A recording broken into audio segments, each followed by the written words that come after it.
Kuzambo, welcome to the Samdrup Jongkhar Initiative channel on YouTube. We are in conversation with Dr. Erik Landry, and Dr. Landry has been with us for the last 3 months, the first 3 months of 2015. And Dr. Landry, welcome to the Samdrup Jongkhar Initiative. Give us an introduction about yourself, please. Thank you for this invitation. Basically, I came here to SJ, or Samdrup Jongkhar, to help in any way I can with seed production and asparagus cultivation here in the region. And basically, my expertise is I have a master's in asparagus production and then a PhD in plant breeding from the University of Washington State University. Yes, and Doctor, tell us about where you studied and where you come from. Basically, I was born in California, raised in Connecticut.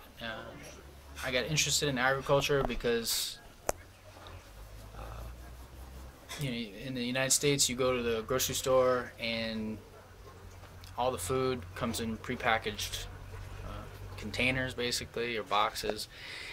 And the question came to my mind is, where does your food come from? You know, in Connecticut, we don't really produce much food, and that was my interest. So I went to the University of Guelph in Canada to study asparagus, and I just kept going from there. And I came back to the United States, Washington State University, to work on fava beans, which are a legume. Fava beans. Yeah. F-A-B-A. Yeah, F-A-B-A. F-A-B-A, fava beans. So, Dr. Landry, take us through this idea of, how seed saving, seed production, seed sovereignty, as people now talk about it, works in the overall context and in the overall framework of what we call sustainable agriculture. Yeah, I mean, if anyone really wants to know and hear beautiful words, you can look up Vandana Shiva. She's really at the forefront of this discussion. But for me, at my scale, doing what I can do, I started a small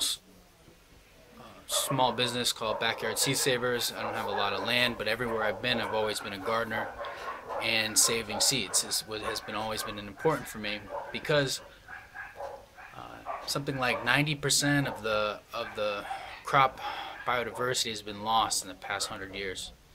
And the main reason for that is plant breeders, which is what I wanted to be. The whole point of plant breeding is to select the best.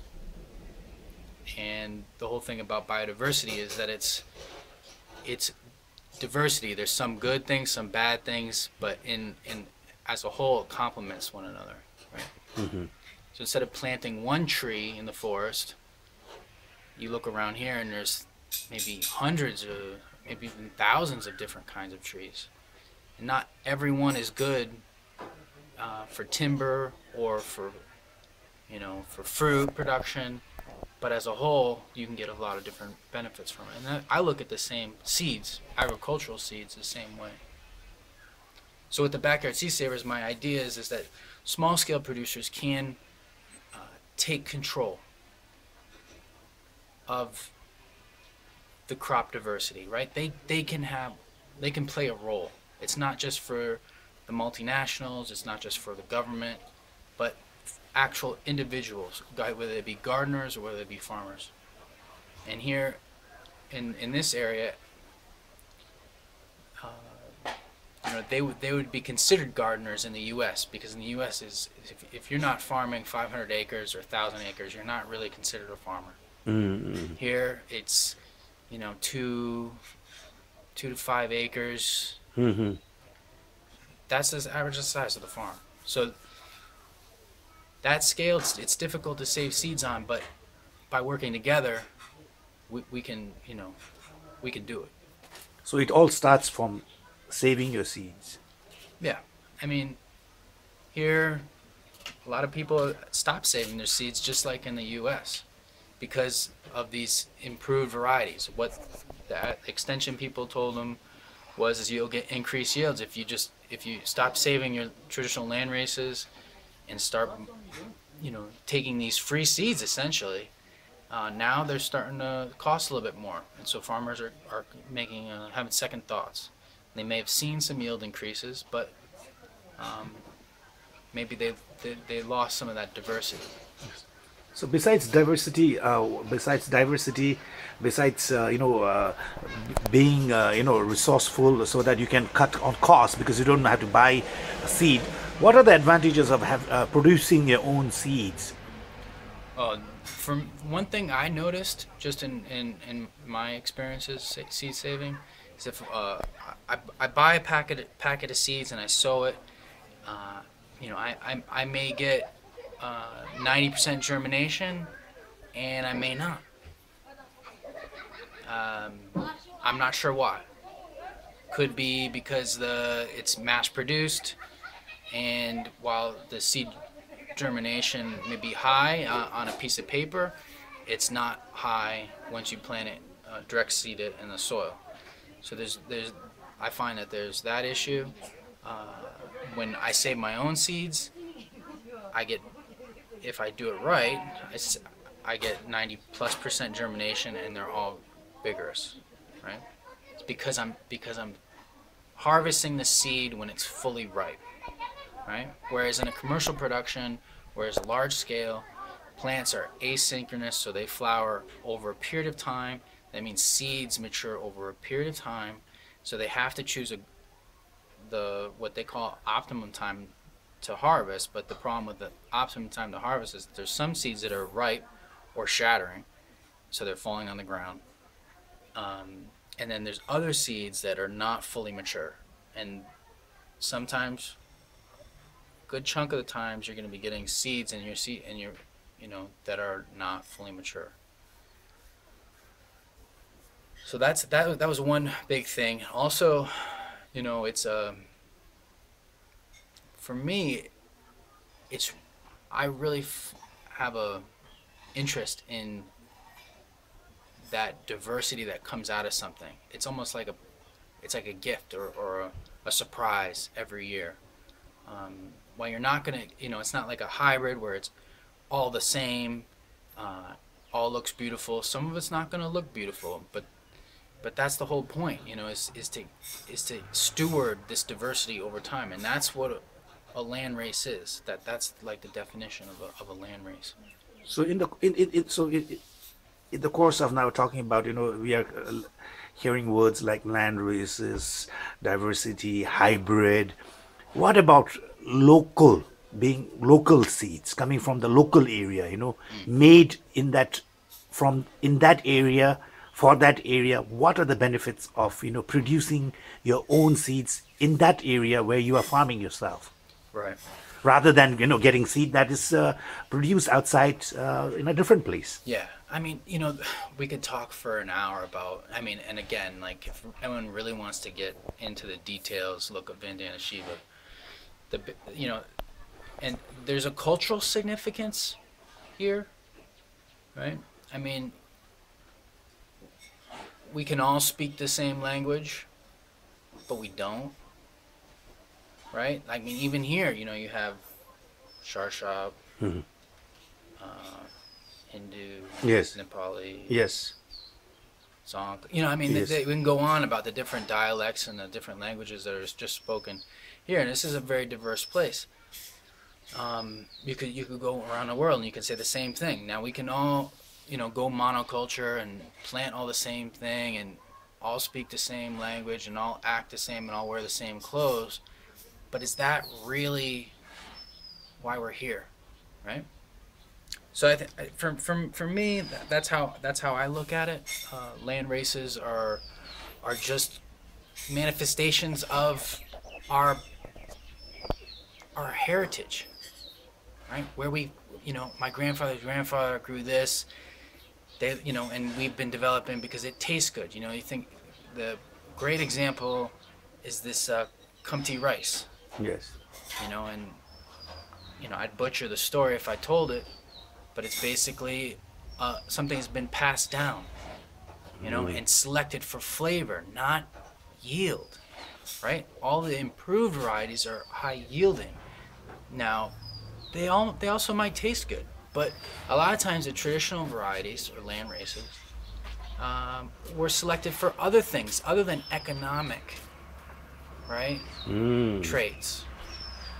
And that as a farmer, you have control. You say, well, I don't really, yield's not that, I'm not. Do I need 10% more yield, and I sacrifice 50% of the flavor, or do I sacrifice 10% of the yield and gain 50% in flavor? If I'm consuming it, which a lot of farmers around here are, and gardeners and whatever around the world, when you're actually consuming something, do you want to be consuming something that's rich and flavorful and nutritious, or do you just want to produce as much as you can? And if you're consuming it, then no, I think most people would say that they want to enjoy the fruits of their labor. You also mentioned the word vigor. The plant vigor. Yeah. So if it is seed from the local area itself, how does it affect plant vigor and health, look, feel, whatever you call it? Yeah, again, there's a lot of factors there. The basic idea is if you're growing seeds in your local environment, and so some plants, like we were having a problem here with saving seeds from cabbage, cauliflower, and broccoli.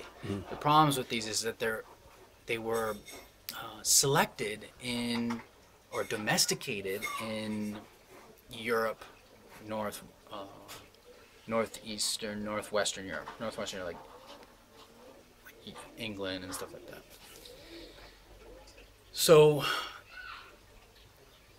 they're not really adapted to a monsoon kind of climate like we have here, and farmers want to save seeds because these cabbage, broccoli, and cauliflower have become major cash crops for farmers here in the winter season, because they grow great here, but flowering, when they start to flower, it starts to rain.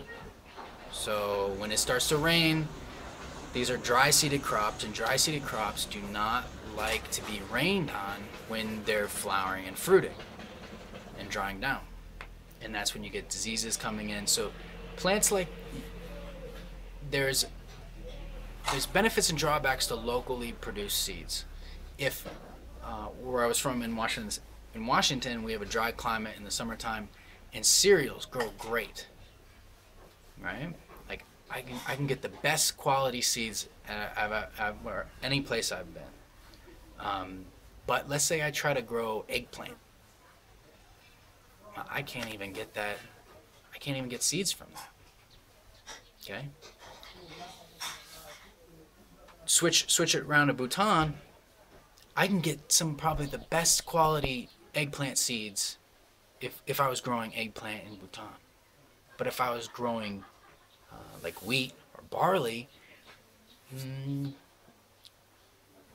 I could probably still get good quality seeds if I plant it at the right time. But cabbage, cauliflower, and broccoli, unless you can get it to flower early and dry down before the monsoon, there is an issue. Now, I think we can work, there can be some working with that, but it's going to take practice, and it's going to take trial and error from farmers themselves. But once they know that if it's flowering during the monsoon, that's going to be a problem. So you're going to have to continue to plant, try to save seeds from what you can, and what you'll see actually, and this is like evolution or whatever you want to call it, plant breeding. You may start off with low quality seed, but over time, the idea is if there's genetic variation there, which I believe there is, you continue to save the seed that you have, and over time, it's going to take some time. It's going to take an investment. It's going to take patience, just like with everything. But over time, what you'll find is that variety or population, whatever you want to call it, will become more adapted to that region, right? You're going to have to mess around with planting dates. You might have to maybe put a cover over it if it's raining. There's things that you can do to mitigate some of these environmental differences between the area of domestication and your current environment.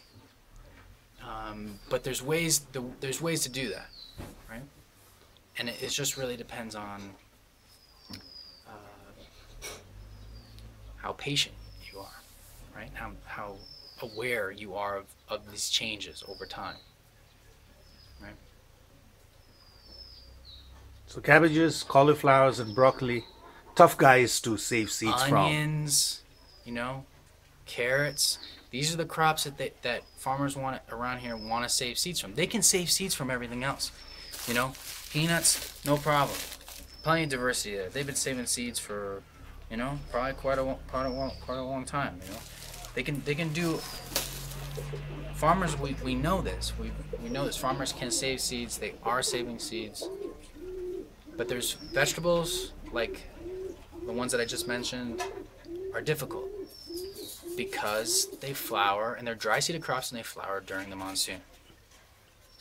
Dry-seeded crops flowering in the monsoon, not a good idea. Not a good idea. But, if you can select for early flowering ones, or if you can put up a cover where you're keeping the rain off, keeping it dry when it's flowering, there's ways to get around that. So let's go back now from saving seed. Now, what are you looking at when you're, say, for example, now you were successful in keeping the plant flowering early in a dry condition, or for that matter, any vegetable or any seed that you were going to harvest. What are the principles behind seed saving? Yeah. So we all, like I said before, we all have our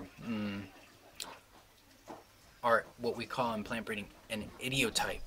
An idiotype is just what we want, what our goal is. Let's say we want a carrot. Let's say we want a carrot that's doesn't have any forks in it. It's a beautiful color, orange color. Tastes great, stores well. We have all these traits that we're looking for. And if it doesn't fit that ideal, then maybe we should consider not saving seeds from it. Mm-hmm. Right? But let's say it's tasty, it fits all, it grows well every year. Well, save seeds from it, and over time, as long as the trait's heritable, which some traits are not heritable, so like yield is always hard to breed for because it's of a low heritability. But other things like color, a lot of visual traits, those can be selected for. So you're basically looking for the best plant.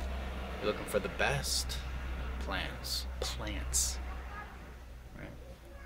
So that's another thing you got to think of. It's not just, you don't just save seeds from one plant.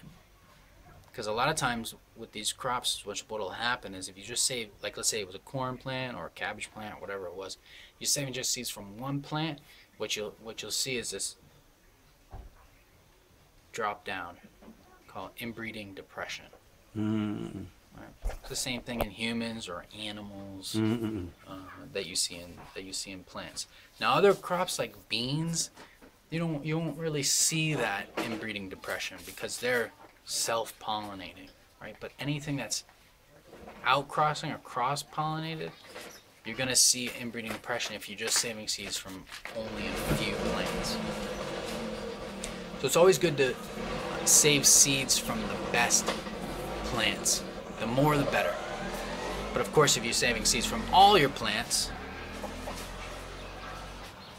or you're just letting your seeds, letting your plants disseminate their own seeds, you can also see a decrease or a decline in what you're looking for. Like, let's say it was a size of tomato. If there's genetic diversity there, most likely what you'll see, and what I've seen here, is that the tomato size decreases, and that's not always desirable.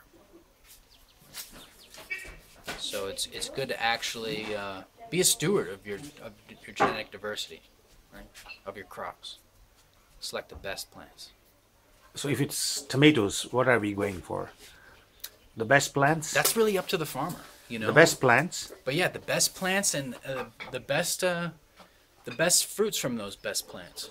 Okay, so you need to now just take the level higher, right? The best plants, and from the best plants, the best fruits. Yeah. So usually that means really it's the most mature, right? Because really what you're looking for when you're selecting the best fruits from the best plants is the best seeds, right? So when you're selecting the best seeds, the plants that come from those seeds are going to be the most vigorous, right? So really what you're looking for is to maximize the genetic potential, right? By giving it giving it a good environment. It's kind of like a child, right? You're nurturing this organism until maturity, essentially, right? And once it's mature, it'll nourish you. Right? That's all life, right? Essentially.